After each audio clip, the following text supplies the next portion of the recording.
Small habits create big change. Welcome to the New Money Habits podcast, where we help you build healthier habits for money and life so you can live with more peace, confidence, and purpose. I'm your host, Nino Villa, and I'm joined today by my co-host, Mary Ann Stenquist, who helps you become UnShoppable. Mary Ann, today we're talking about travel and how people overspend even when they're planning for travel. So all the planning in the world, you think you got it locked down, you head out for the vacation, you come back, you've overspent anyway. What is going on? Right. There is definitely a time and a place for travel, and summer is that time, and we're coming up on it. And there's this anticipation of, I've got to get ready for the trip. There is the things you need for the trip, but there's also the things you want for the trip and the things that you don't necessarily need. There's a tendency to buy all new toiletry items, all new toiletry packing items, all the fancy packaging for in the suitcase. And then it's, oh, I've got to buy all new things. And when really in reality, you could just wear the same things you wear and it will be new on vacation. So you don't really need to just go all out and get all new things. The reality is, am I going to put the vacation in jeopardy if I'm pre-spending all the things for the vacation? You don't want to put yourself in a position where that's going to end up going on a credit card. It's going to end up hanging over your head so that you come back to this fancy bill. It's not worth it. And no one wants to end a vacation with a big fat bill on it. It's better to pre-plan and to allocate accordingly. Yeah, we've been having that kind of conversation this month in the group where plan ahead, right? And so that you don't come home to a mountain of debt. But sometimes even the best planning, I'm thinking about, as you're sharing, thinking about a trip that I took to California not too long ago, where we plan for things like entertainment, and inside entertainment, it's kind of a catch-all sometimes. It's, yeah, sure, we might go to an amusement park or this or that. But we were walking down the beach, we walked into a store, and I got this crazy idea to buy a beach-worthy outfit, some like new board shorts, and then like a tank top. Yeah. And the board shorts get plenty of use all these years later. I can count on one hand how many times I've worn that tank top. What was I thinking? Right. Well, I know exactly what you were thinking. It was like, oh, it's vacation. A little part of you is like, I can remember the trip when I wear this. And you're not thinking, well, do I wear tank tops? How does that fit in my life? It may fit in vacation life, but if you're in a freezing cold climate, like that doesn't make sense. So we tend to get caught up in what can we buy to almost remember the vacation. I found Mm. myself doing this. We were in Germany. We had the most amazing opportunity to go. And I was almost getting panicky about like, what souvenir do I get? Now, in my family, we do something a little unique. Instead of getting the souvenirs like famous to the area, we actually get keychains so that they become ornaments. And every year we put them on the tree and we remember our trip. And that has been a great inexpensive way to remember the trip, but also not clutter our home with a bunch of souvenir memorabilia that we're never going to use. That's just very specific to the location we went. So that's been a great way. Instead of even getting shirts and things like that, it's just a small token of this is where we went, and it's fun to revisit every year. So that was the intent, but I found myself getting super panicky because there are amazing, beautiful castles in Germany, and I wanted a way to capture the moment, capture the memory. And I was thinking, well, instead of a keychain, why don't we get like the fancy wood engraven castles and have them all matching, and then we can cover our tree with them. And but then I was panicking, thinking like, well, which one do I get? Do I get the fancy dark wood? Do I get this? And my husband just kind of like, he listened, and I was like, which one? And he was like, are we really gonna, is that going to cover our tree, or is it going to be all the other places we went to? And what's the intent of getting this item? Hmm. And that really stood out to me because I was trying to capture the moment with what I was buying, because I knew that I wasn't going to remember every single castle and every single thing we did. But that's what photos are for. That's what journal entries are for. You don't need to buy things to capture the moment. And in the moment when we're there, we think, oh no, if I leave, I won't be able to get this. I can't order it on Amazon. These are homemade, handcrafted items I won't be able to get. So it happens to all of us. We want to capture the moment, but we need to take a step back and think, how does that actually look in my day-to-day life? Can I just say how much I appreciate the intentionality? So, this is something that, as I sit down with so many of the coaches in our network, it's like y'all are so much more intentional than I am. I'm very pragmatic. I'm just like, hey, let's roll up our sleeves. Let's like just work out the numbers. We'll figure the rest of it out later. But that intentionality of it made me even think about my youngest son who he wants like t-shirts from the places that we go, but that's all he wants, just Yeah. a t-shirt, right? And so like the keychain, and then the ability to put that on the tree every year, so each year you get a day and then a season of like, look at where we've been, think about all the memories we've made. I just i kudos to the intentionality of it all. It really makes it exciting in a way to remember past trips, because how often are we wearing the t-shirts that we went to this place, and we're not always wearing them, and we're not, and if t-shirts is your thing, we'll talk about how to plan backwards, and it's like, that's something you care about and actively use, great. But this attitude of I can have anything but not everything. And on my vacation, it tends to be this like perfect storm of I've got to buy the things here. I'm never going to get it again. This FOMO attitude that we'll talk about. It happens. So it's just being aware of what your tendencies are. And if you like the t-shirts, great. Let's plan accordingly so you don't just blow a bunch of money on t-shirts. Yeah. I was going to ask, what are some of the other behaviors? So you've identified like this behavior of trying to capture the moment, and you're Mhm. capturing the moment with either intentionality or, in my case, a lack of intentionality. But what are some of those other things that are pretty common behaviorally that we're doing that causes us to overspend when we're traveling? There is a tendency to you're going to escape, and with that idea of escaping is you want convenience. You want everything to be convenient. Now, that's great if you have an unlimited budget, but most of us have a limited budget or need to have a limited budget.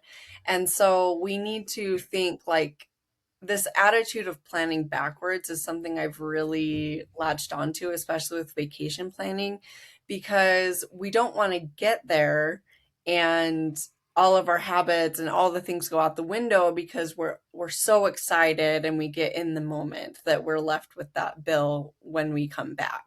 So this attitude of planning backwards, I really like. I'll give an example. So, my husband and I, we love food. We are foodies, and that is something that we like to spend our money on vacation. So, we are not going to skimp on food when we go on vacation. We are going to cut back on things that like the souvenirs. We're cutting back on our travel. We're going to walk places. We're going to like do a ride share. There are options that you can take to cut back in the areas that you really don't care about, but we're not going to cut back on food. That is something that we love. But again, that tendency is to be like, well, I'm going to get the best of food. I'm going to get the best of the souvenir. I'm going to get the best place to stay. We think that vacation is almost an excuse to just spend extravagantly Mm. because we're going on vacation, but that's not that's not a good reason, because you want to think about after. How do I want to feel? How do I want to feel about that vacation? Do I want to feel guilt that I overspent by, we 10 times our budget? Or do I want to feel that was such a good trip Yeah. because we stuck to our budget, but we did it in a way that didn't feel restricting? Because we don't want to feel restricted on vacation. And I understand that, but we need to know that going toward it, that our goal is not to go into debt. So how do we plan backwards so that we don't go into debt for vacation?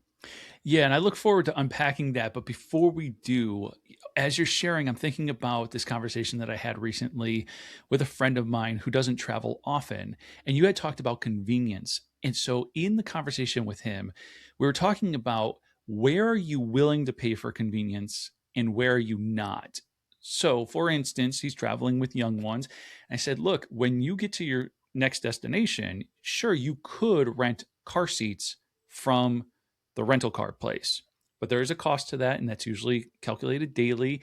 And so take a look at that and determine whether that cost is a cost of convenience you actually want to pay for, Yeah. or do you just bring car seats and now you're lugging some more, extra, and there might even be a cost to fly it with you, but that cost is probably lower than the cost of getting the car seats at your next destination. And so, just thinking about, what conveniences are you going to plan for and say, yep, that's the convenience I want, but what are the trade offs? And it Right. sounds like what you're saying is, you can't, like, you can plan for convenience, but to then allow that to be the excuse for everything. And so Yeah. I'm just going to overspend because I want this and this and this and this.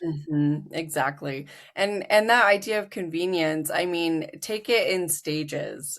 How often is it tempting to, when you're getting to the airport, you're stressed, you've had all these weeks and months of planning, and you get there and you're hungry and you want all the snacks, and of course the prices at the airport are like 3 times the price anywhere else. So instead of, that going forward. So how can you pre-plan? How can you plan to have snacks for kids? And I mean, pack a sandwich if you want, if you really want to, capture those savings. Really just looking at each stage of the journey. So how can I, like you said, I really want to pay for this convenience, but I don't need the whole trip to be full of just convenience costs, because it adds up very quickly, Mm. um, with transportation and kids. So being very intentional about, yeah, it may be 3, 5, $10, but I'd rather that $10 go toward an experience, toward our trip, and not just things that I could have planned for. So food is an area that you can be very intentional about, convenience. It's very convenient to stop at fast food places, or it's to experience the local cuisine, but you can just as easily stop at a grocery store and get bread and meat and toppings, and you'll be fine. Mm. There's this attitude of like, well, I don't, it's all or nothing. Well, no, it doesn't have to be all or nothing. You can decide that we're going to eat simply for breakfast and lunch, and then dinner is where we really experience a local cuisine, rather than having every single meal eating out. Yeah. Just find what appeals to you, and it's not every convenience on vacation. It's really, there's like one or two that you're like, yeah, I really want to put our money here, but we're not putting it everywhere. We're putting it to those specific things. Yeah. One of the things that comes to mind as you're sharing is kind of the fear of missing out, FOMO, right? That if I don't do it now, I'm never going to have an opportunity. And this one hit me hard. Last year, we went and traveled to Western New York, where I have family. We were there for a wedding, and the wedding was on Saturday. And so that following Sunday, my beloved Buffalo Bills were playing at home, right? They're at home. There, it's a Sunday night game, so national stage. Last year was their final year in their current stadium that they were, Ooh, and so all this nostalgia. And my son has not yet been to a Buffalo Bills game. He's been to an NFL game, but not the Bills. And I wanted to so badly, but nosebleed tickets were like over $200. That was $400+ That was not budgeted. If it was just me and him going, and leaving my wife and my daughter at my parents' house, so didn't end up doing it. But you want to talk about FOMO really pushing yeah. on, like, if you don't now, you can't, not in this stadium anyway, because it is going away. So Mhm. there truly was this element of, if you don't do it now, you will never do it. uh, Yeah. I didn't succumb. I wanted to. I really wanted to give in. But talk a little bit about FOMO and how that gets us off track. Yes, as you're explaining that, I mean, we're all just feeling that almost anxiety of, oh my gosh, this really is the only opportunity. And a lot of the times, that fear of missing out is almost perceived because in reality, you can probably regain either the experience, the item, I'm specifically talking about items, Mm-hmm. but with experiences, it's so hard because you think, I'm never going to have this opportunity again. And that really hits that you're feeling, you're anticipating the feeling of, I'm going to feel so devastated after if I don't go. So we really do need to almost just play it out in our head. Like, what's the worst that happens? I'm disappointed. I miss out on that opportunity. And just sit with that emotion. And it's a heavy emotion, but it goes away. It doesn't, it's not this catastrophic event that we play out in our mind. You did a great job of saying, yeah, this is the only time it's going to be in this location. It's my favorite team. You did play it out. And I almost wonder, I think that in the back of your mind there was an overriding value that made that choice easier, which is, it came down to finances. It came down to, you value that financial security and sticking to a plan more than those like impulse decisions. And everyone needs to have that overriding value. Otherwise, you're always going to cave to that impulsive decision. You have to have a comparison point of, I want to stick to my budget so that we can experience financial freedom. We can go on that trip later this year and make it tangible. Um, the other thing I'd say is, well, I jump right into tips really early on, but that FOMO is a very real thing, and I think the biggest thing I can recommend is to just play that out. And really, it's more of an emotion than anything. It's just feeling like, I'm gonna miss out, and you're disappointed and you're sad, but it goes away. Like, I don't think that you every day think back to that and go, I wish I did that. Why didn't I do that? You've kind of moved on, and it's been a good learning experience of, like, the world doesn't end if I don't jump on this opportunity right away. Yeah, I think there is something to be said about comparing it to the alternative. So in our case, one of the things is, like I said, if we were going to do it, it really could have only been my son and I, and Mhm. it would have cost hundreds of dollars to have a mediocre experience. If I'm being honest, right? Like, being in the nosebleed, like, sure, you're surrounded by other fans, but now just viewing the game is going to be more difficult. So we started to compare it to, but if we are in New York, so we're going to be at Nona's house, we're going to be surrounded by family. We can order a bunch of great Western New York food, pizza and wings and that sort of thing. And we can have an experience at home. And my son, more so than me, my son was all like, let's just do that, Dad. Like, it sounds kind of cool, but let's not. And because that's crazy. He's like, if we were like down closer, maybe, but like why like so just even him having a level head about it was really cool. And then it's just about the gratitude, really focusing like you it's hard for our brains to be in gratitude and disappointment at the same time. So Yeah. switch over to gratitude, be grateful for the things that you do have, the things you can do, the experiences you are making, and enjoy those. And it probably helped that the Bills lost the game because then I don't feel like I missed out as much. 'Cause I'm like, Yeah. oh, yeah, well, that didn't go the way we wanted. And we would have been more disappointed had we actually gone, spent all that money just to see a poor performance. That would have been Yeah. frustrating. Oh yeah, absolutely. Well, and you did a great job at kind of picking apart, like initially you think this is the last time, this location, my favorite team, you're building it up and you're seeing all the things that you want and what's appealing to you. But when Mhm. you actually break it down and look for the negatives, it's not the greatest seat. We would have to buy, there's hidden costs in there that we're Mhm. not anticipating, and then comparing it to like what can we do instead, how can we make this an amazing experience by just staying at home, saving a lot of money doing that, but still making it special and memorable. And that's really what it comes down to. Both experiences can be memorable, can be really a great experience, but it's like at what cost, what cost do you want, and where are your priorities? Yeah. So earlier you were talking a little bit about kind of planning backwards. So I want to hear like we've identified some of the things that are getting in our way. So how do we overcome and how do we establish new paths and new habits when traveling?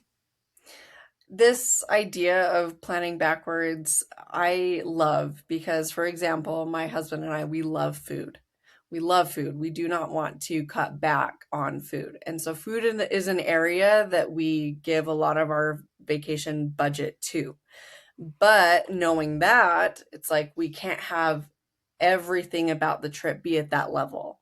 We Mhm. need to cut back in the area. So we usually get like the continental breakfast at the hotel so that we're not eating out outside. We do go cheaper for lunch and then we spend on our dinner. So that's an Mhm. example. So we know that we love food, but then planning backwards, because most of our money is going there, then how can we cut back in other areas? So we know that, let's go with a cheaper flight. We go with a place that we have to drive a little ways to get to an airport that's smaller, but the cost is less. Mhm. And then, like what you said with car seats, are we bringing them? Are we, what are we doing with transportation? We're really cutting back in those areas that we don't care about.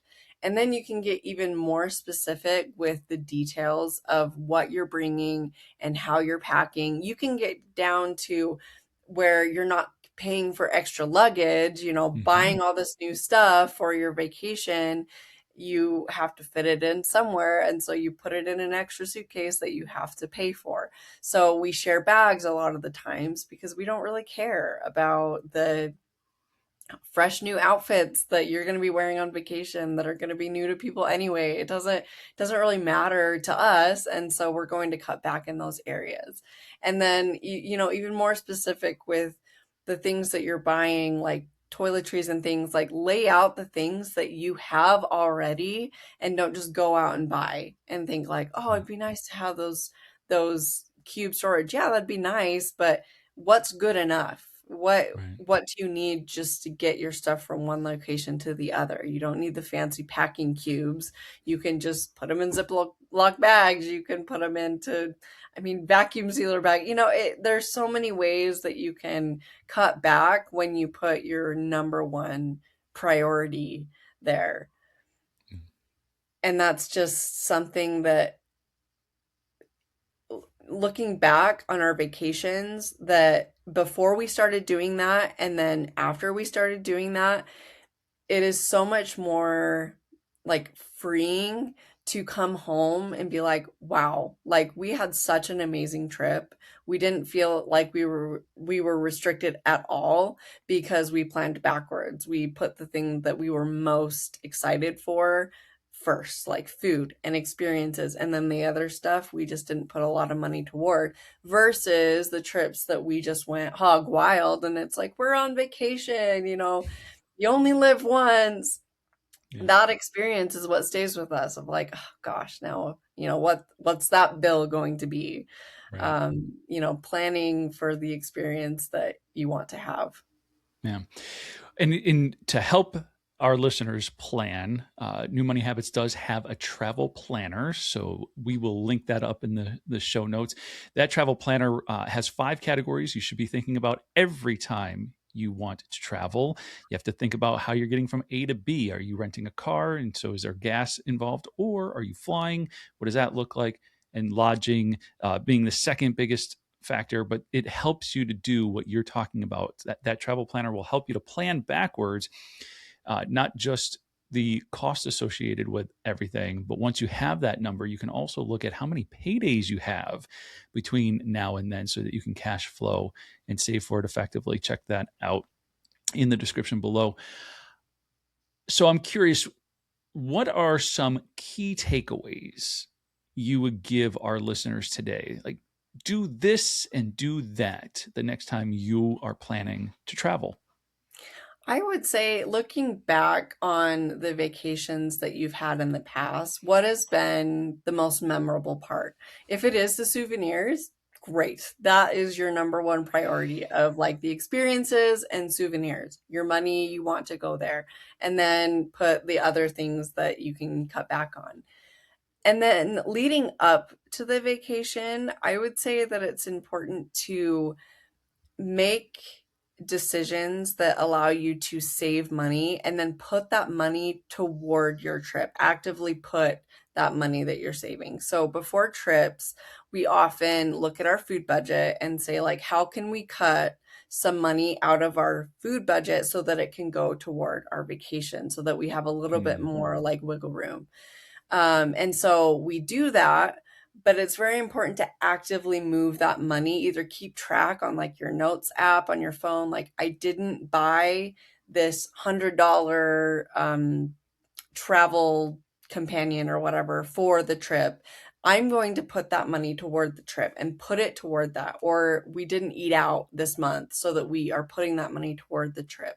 That's very motivating to cut back, so that you can have a little bit more wiggle room in your vacation fund. Because all of us, almost always, there's going to be those hidden costs that just, like, no matter how much you plan, they're just going to they're going to creep up. Things happen. And so Mm. to have that, I'm going to cut back so that I can enjoy my vacation more fully. So number one, just choosing the thing that you love most about vacation, whether it be food, souvenirs, experiences. And then your second thing, and then think, okay, we want this money allocated toward that. If we don't have that money, how can we cut back in other areas, put it toward that? And then leading up, so that you're setting yourself up for success, and you're not just planning on a credit card bill or putting it onto debt. You're really being smart and intentional with where you want your money to go. I like it. I like it a lot. It's about not only planning how much, but really figuring out how are we going to fund that? Where is that money coming from? I having a conversation with our good friend and coach Maria.